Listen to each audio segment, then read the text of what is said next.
Bismillahirrahmanirrahim. Assalamualaikum warahmatullahi wabarakatuh. Alhamdulillahirabbil alamin wassalatu wassalamu ala asyrofil anbiya'i wal mursalin sayyidina Muhammadin wa ala alihi wa sahbihi ajma'in. Amma ba'du. Masyiral muslimin wal muslimat, jamaah salat subuh, sholat sufi, mobil khusus, DKM, sholat sufi, jamaah yang Furqan hadir di sini juga, PRT kita, Muhyiddin Nawawi dan para jamaah sekalian. Alhamdulillah dipanjatkan puji dan syukur kehadiran Allah Subhanahu wa taala bahwa pagi hari ini kita masih bisa bersilaturahmi, diberikan kesehatan sehingga dapat menaikkan kewajiban kita. Salawat dan salam lalu para kita sanjungkan dan curah kepada junjungan kita Nabi Muhammad SAW, para keluarganya, sahabatnya dan kita sebagai umatnya. Para jamaah sekalian, dalam kalender Hijriah sekarang ini kita berada di bulan apa ya? Bulan apa? Safar. Berarti setelah sampai selesai kita memasuki bulan Rabiul Awal. Artinya seminggu lagi udah tanggal 24 dan 25, seminggu lagi kita udah masuk Rabiul Awal, bulan kelahiran Nabi kita Muhammad SAW. Kita sering mendengar pada saat peringatan Maulid cerita-cerita riwayat yang dibacakan oleh kiai. Kesempatan ini saya juga akan bercerita sedikit tentang kisah dari kita Nabi Muhammad SAW. Di zaman Nabi Sulaiman, seperti kita tahu, Nabi Sulaiman itu adalah Nabi, Rasul dan seorang raja. Bahkan dalam riwayat Nabi Sulaiman itu kerajaannya itu tidak pernah ada yang menandingi baik sebelum dan sesudahnya. Karena memang Nabi Sulaiman itu minta kepada Allah, ya Allah berikan aku kerajaan, kekayaan, kekuasaan yang belum pernah ada sebelum aku dan setelah aku. Jadi Nabi Sulaiman itu kekuasaannya beberapa wilayah dari Yerusalem sampai dengan Saudi Arabia. Sebagai seorang raja,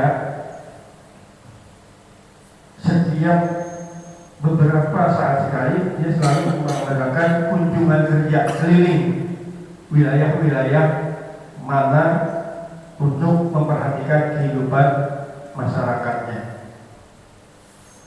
Pada saat keliling itu, Nabi Sulaiman pasti mengajak asisten atau orang-orang teman-temannya, sahabatnya dalam lingkaran kerajaan. Pada satu kunjungan bersama sahabatnya Tubah Harari, dalam sejarah Tubah Harari, Nabi Sulaiman mengatakan kepada Tubah, ya Tubah Harari, di wilayah ini itu dikenal dengan nama Yasrib. Yasrib itu dulu, kalau sekarang itu namanya Robert Madinatul Munawwarah. Ya coba, nanti di kampung ini, di bawah tanah ini akan lahir, akan tinggal bersemayam Nabi akhir zaman. Nanti di wilayah ini Yasrib, Madinatul Munawwarah akan tinggal dan datang Nabi akhir zaman. Seandainya aku bertemu dengan Nabi akhir zaman, aku akan bersedia mengikatkan sendal dan sepatunya. Jadi Nabi Sulaiman yang raja begitu kaya bilang sama sahabatnya, biar aku berjumpa dengan Nabi akhir zaman, aku akan bersedia mengikatkan sendal dan sepatunya. Sahabatnya heran, seorang raja yang wilayahnya begitu luas dan sangat kaya raya itu sampai bersedia. Ya Nabi Allah Sulaiman, apakah Nabi akhir zaman itu begitu istimewanya? Nabi Sulaiman menjawab, iya. Bahkan semua Nabi dan Rasul tidak ada yang menandingi keistimewaan Nabi akhir zaman. Sehingga yang namanya Rasulullah itu dijuluki dengan warasatul anbiya wal mursalin, pemimpin daripada Allah. Setelah mendengar cerita itu, sahabat ini pada saat akan kembali rombongan ke negeri asalnya, ke Yerusalem, ya Nabi Allah Sulaiman, setelah aku mendengar apa yang kau katakan, bolehkah aku tinggal di sini, tidak kembali ke negeri kita, Bang? Ya Tuhan, kamu mau tinggal di sini untuk apa? Jawab tanya Nabi Sulaiman, aku ingin menunggu Nabi akhir zaman. Jadi dia ikut pulang ke negeri Yerusalem, dia akan tinggal di situ untuk menunggu Nabi akhir zaman. Baiklah kalau begitu, kalau itu permintaanmu, aku akan kembali ke negeri itu karena aku akan mengurus masyarakatku. Tuhan bin Harari ini dia tinggal di Yesrib, kemudian karena dia memang seorang pembesar juga di negaranya, dia mengajak rakyatnya sebagai tinggal di situ dan membangun rumah-rumah di Yesrib itu. Orang-orang yang di pegunungan diajak semua, diberikan rumah. Ada satu rumah yang istimewa dibandingkan yang lain, 2 lantai. Ini aku sediakan untuk Nabi akhir zaman. Dibuatlah suatu perkampungan yang dibuat untuk menunggu kedatangan Nabi akhir zaman. Waktu berjalan terus, setahun, 2 tahun, 3 tahun, terus 10 tahun, 20 tahun. Si tumpah ini menuntut nggak datang Nabi akhir zaman. Padahal dia sudah mempersiapkan rumah yang khusus dibangun berlantai 2, beda dibandingkan rumah-rumah yang lain untuk Nabi zaman. Dia menunggu sampai di akhir zaman. Dalam sejarah, dia mendirikan rumah untuk Nabi akhir zaman. Sejarah kelahiran Nabi Sulaiman dengan kelahiran Rasulullah itu berjarak 1500 tahun. Artinya apa? Artinya seorang tumba yang baru mendengar Nabi sekali Nabi akhir zaman, dia udah begitu cintanya, dia udah begitu rindu, dia udah begitu mempersiapkan apa yang dia bisa. Jadi 1500 tahun itu kita bawa sejarahnya dari Nabi Sulaiman sampai Nabi Sulaiman, dia udah bangun. Kemudian dalam perjalanannya keturunan itu, karena dia sudah mau merasa sudah tua dan akan meninggal, dia membuat surat wasiat kepada keturunanku, ahli warisku, nanti apabila Nabi akhir zaman datang ke kota ini, sampaikan salamku dan tolong serahkan rumah yang berlantai 2 ini pada Nabi akhir zaman sebagai tanda cintaku kepada generasi ke generasi 10 tahun, 20 tahun sampai berganti anaknya ke cucunya, anaknya ke cucunya, nggak pernah dapat, belum ada. Akhirnya mungkin yang kita kenal dengan istilah hijrah Rasulullah dari Mekah ke Madinah. Itu baru kedatangan itu 1500 tahun.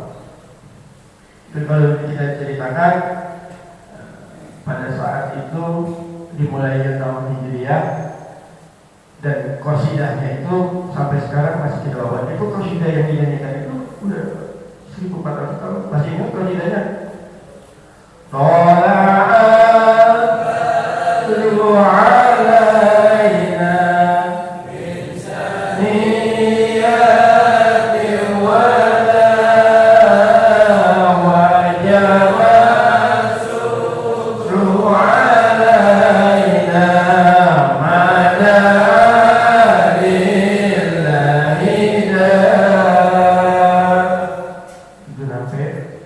rombongan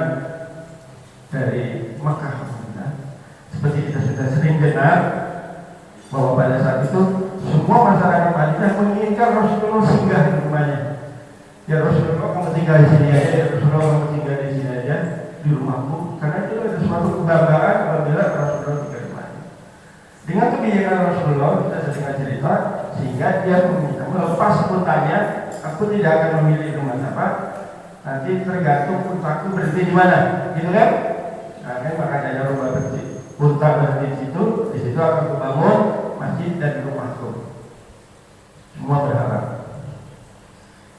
Sesuai dengan petunjuk, unta itu berhenti di suatu tempat yang sekarang dijadikan Masjid Nabawi. Mulai dibangun masjid dan rumah Rasulullah. Bersebelahan dengan itu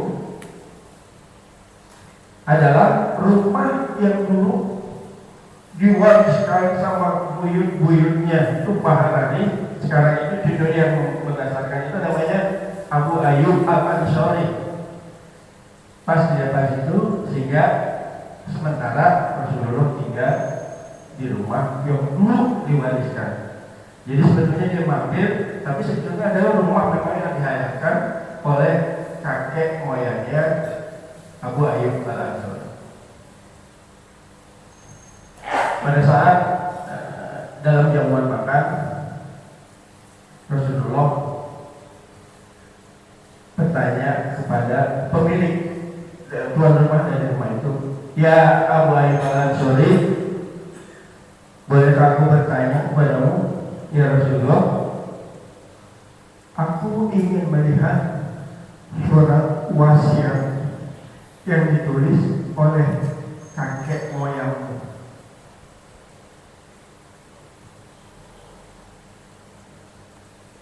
Abu Ayyub bingung, "Ya Rasulullah, surat ini, wasiat ini diberikan oleh turun-temurun kakek nenek moyangku, dan pada hari ini, saat ini, yang tahu cuma aku dan kedua orang tuaku.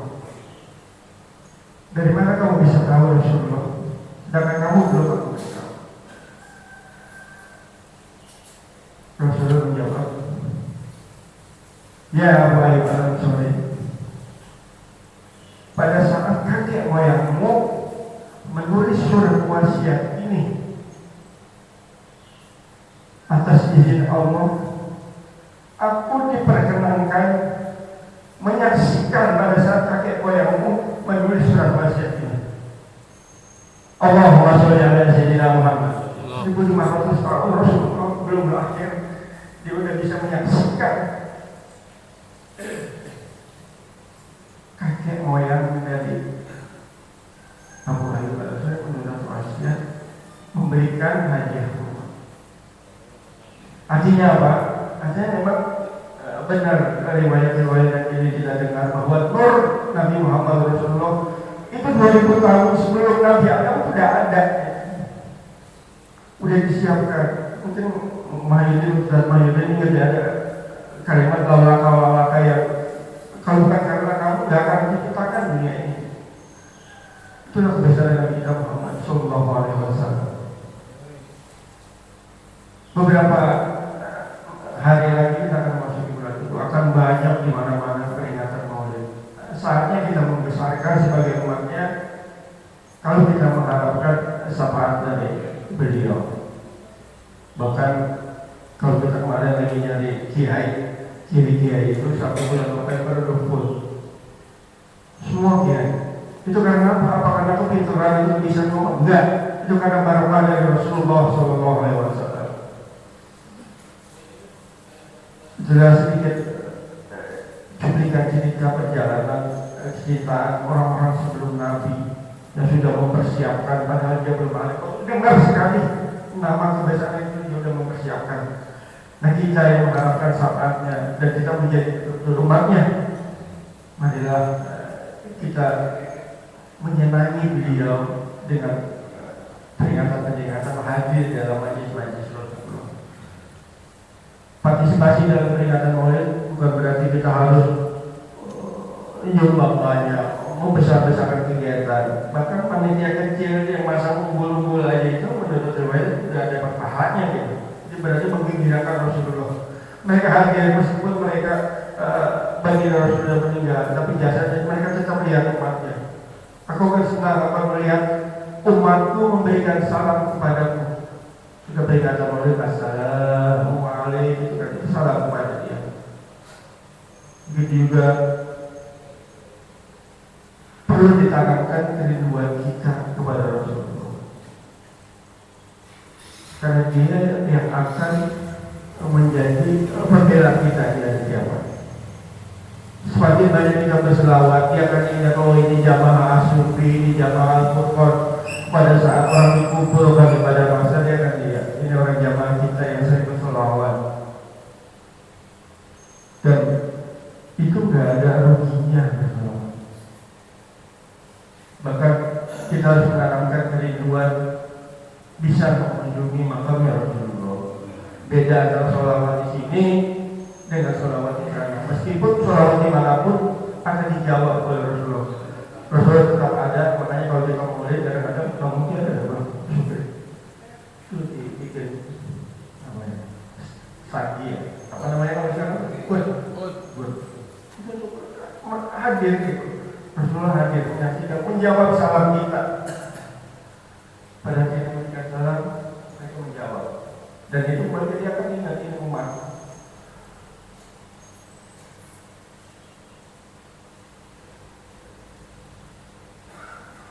Jadi marilah kita menggembirakan Rasulullah dengan menyambut bulan kelahirannya dengan mengikuti taklim, mengikuti kegiatan-kegiatan Maulid dimanapun berada, memberikan lebih banyak selawat, memberikan salam kepada Rasulullah. Apa selawat sih? Yang sering kita baca salam Rasulullah.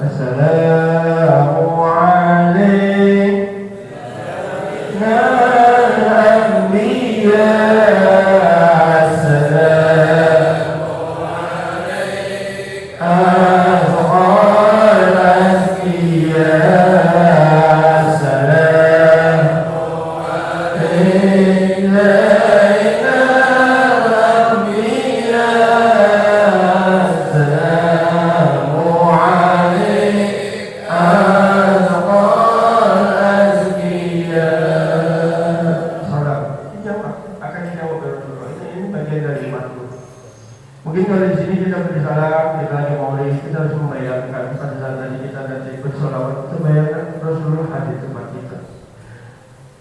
Begitu juga kalau kita berada di Masjid Nabawi, tidak diberi kesempatan ya Pak ya untuk memberi salam, kredit riwayat ke makam Rasulullah. Assalamualaikum ya Rasulullah, Assalamualaikum ya Habibullah, Assalamualaikum ya Sofatullah. Yes. Itu ada perasaan yang berbeda dengan salam kita di sini.